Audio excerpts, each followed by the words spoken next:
This is a folk tale from Greece. Long ago, on the slopes of a mountain lived two brothers.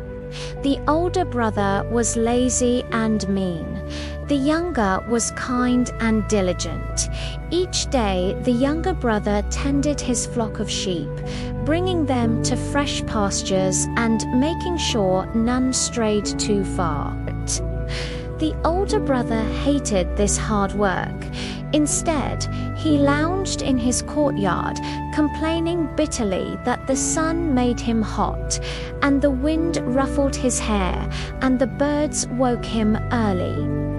If only someone would do me a favor and build me a shelter here, he sighed dramatically. I could live like a king instead of suffering like this. Now, just then, the younger brother happened to pass by. Hearing his words, the younger brother suggested, "Why don't you build the shelter yourself? There's plenty of wood on the hill nearby. Work, you go collect the branches.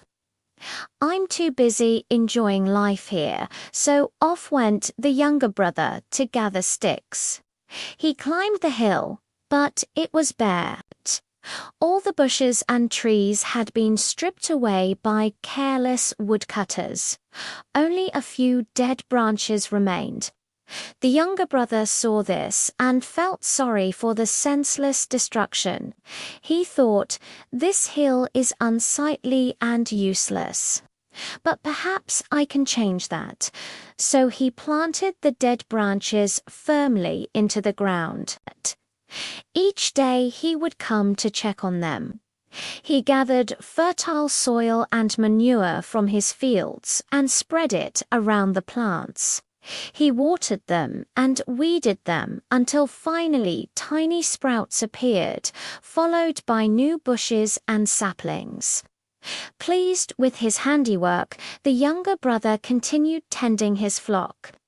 Meanwhile, the older brother sweltered in his courtyard. One day, curious about what his brother was doing, he peeked over the hill and gasped in astonishment.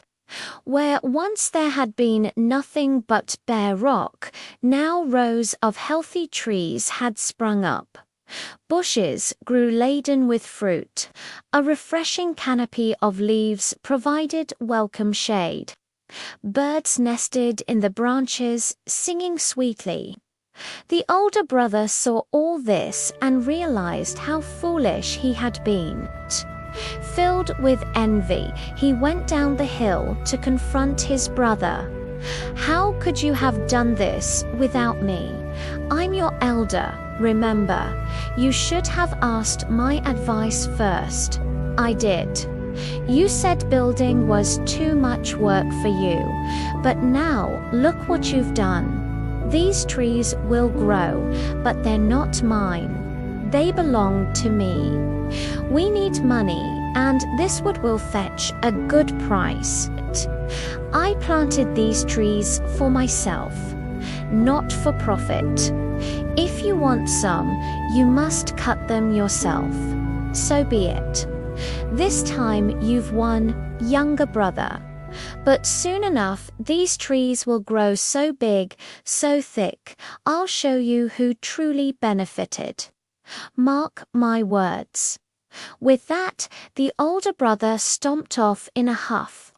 As the years passed, the trees flourished, growing straight and tall, sturdy and strong.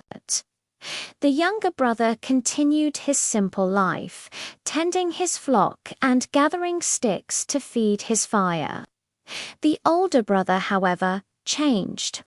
Once happy in his peaceful home, he now spent his days scheming, devising ways to acquire his brother's trees. Whenever he saw a woodcutter chopping logs, he hired him to fell some of his brother's trees.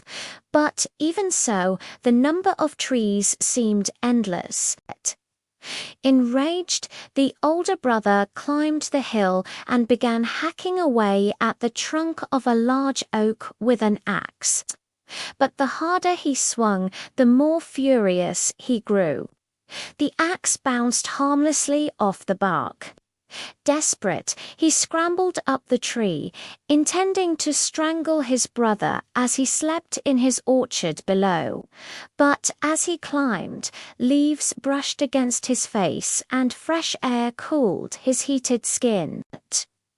Looking out over his brother's land, he saw not just trees, but a bountiful garden and shaded paths and happy animals. A sudden thought struck him. He looked down at his rough, dirty hands and realized he did know the feel of soft earth. Since he had planted that first sapling alongside his brother, shame flooded him. How had he let envy twist him into such a bitter, grasping man? The older brother slid down the tree and hurried to his brother's house. He knocked timidly on the door, but inside, the younger brother was already sleeping. So the older brother slipped in through an open window and crept to his bed. He gently shook his brother awake. "I've had a terrible dream," he whispered. "You were sawing the trunk of our biggest oak. Can you come quickly and stop it? Otherwise, the whole forest might collapse." The younger brother immediately jumped up. "Let's go," he said, grabbing his coat. Together they raced to the hill. And sure enough, just as the older brother had described, the oak was splitting apart, threatening to bring down the rest. The younger brother had an idea. Quickly, he told his brother, "Fetch some strong vines and tie them around the tree. We might be able to guide it back upright." The brothers worked frantically, tying vine to vine until the tree finally stabilized. Exhausted, they sat on a nearby stone. The younger brother said, "You were right. This forest would have been ruined if we hadn't acted in time." Yes, but also, the older brother added, "We couldn't have saved it without working together." They sat in silence for a moment. Finally, the younger brother broke it. "We've been brothers for many years, yet we've lived as strangers. Let us plant more trees here tomorrow and renew our bond of brotherhood. We'll start over, not as rivals, but as friends."